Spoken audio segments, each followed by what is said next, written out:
Hey everybody! In this video I'm going to cover another chapter of the menu system for Sony's A9 and A9II camera bodies.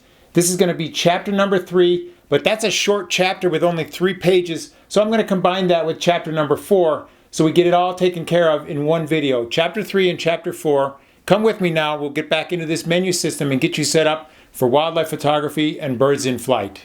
Let's move on to chapter number 3 for this video. We're going to combine chapters 3 and 4.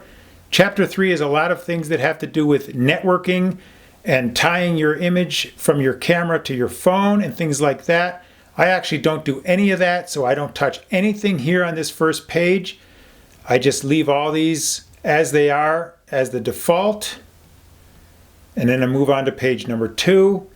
Airplane mode I do have turned on. I feel that that saves a little bit of battery power, so that you're not wasting battery unnecessarily. So I put that onto the on. The Wi-Fi settings and the Bluetooth settings, I don't do any of that sort of thing. But if you do, of course, this is where you access that. So I'm going to skip all of this and move on to page 3. Here, edit device name, I don't care about that. Import root certificate, again, I don't care about that. And security and reset network, all that can just stay at the default. So that's easy, chapter 3. I really don't make any changes except for turning on the airplane mode. And then we can jump to chapter number 4, which is the playback menu. Here you can protect, rotate, and delete images. You can rate them. You can specify for printing. On this first page here, I don't actually do any of that. So I'm going to move on to page 2. I didn't make any changes here. Voice memo is the first on page 2. If you want to make a voice memo, you can do it in here, or you can set that up to a custom button. If you do a lot of voice memos, it'd be quicker that way. I don't really do that, so I just let that go to the default. And then the playback volume of your voice memo, you can change that there. You can copy images from one card slot to another in this menu. You can photo capture. This is how you capture an image from a movie to a still image. You go in here and do that while you're playing back the movie. You can enlarge the image that you're viewing by going in here. But I have that set up to do it on the normal default, which is this magnifying glass. When you're in review mode, it's just the AF on button. Okay, so you can see I review an image and then I zoom in very close to where I focused on his eye, and that's the zoom in feature. Enlarge image feature. Enlarge image magnification, I just do a standard magnification. Your choices there are standard and the previous magnification. If you were zooming out a little bit on your magnification, then it would remember that if you had chosen previous magnification, but standard works well for me, so that's what I choose. Moving on to page 3 of playback. Enlarge the initial position. I want it to be where I focused, because usually I focus on the eye, so that's what I choose, the focused position.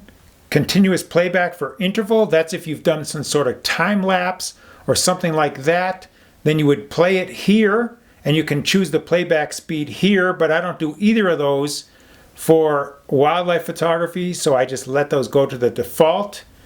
You can show a slideshow using the camera. If you're going to hook it up to a TV or a computer, you go in here to do that.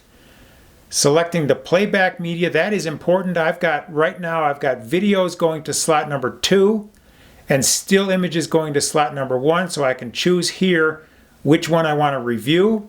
And then view mode, I just have it organized by date, but you can pick it by still folder view or different types of movies.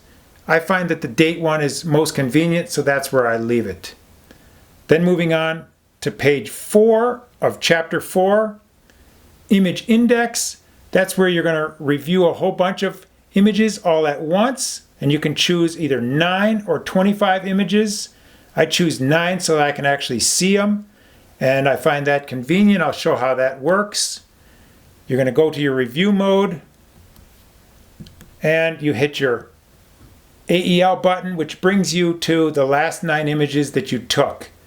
And that's a very convenient way to review a bunch of images quickly, and you go through those by either moving up and down with your control wheel, or you can spin the control wheel as well. Next item is display images as a group. I have that turned off. And display rotation I also have off. And then image jump setting, I've got it so that my front dial changes those images when I'm reviewing images one by one. You can change that jump method, and you can go by 10 images or by 100 images or any other sort of thing that you've put on it, such as a rating or a protect. But I just do it one by one so I can go through my images easily using my front dial. Okay, that was chapters 3 and 4 of the menu system for Sony's A9 and A9II camera bodies. I've got the other 2 videos to cover the last 2 chapters coming up soon. And for now, I appreciate you watching, sticking with me, and letting me help you get your camera body set up for wildlife photography and for birds in flight. And as always, if you have comments or questions, hit me up via email by clicking the link to my website, or you can always do it in the comments section down below. See you soon.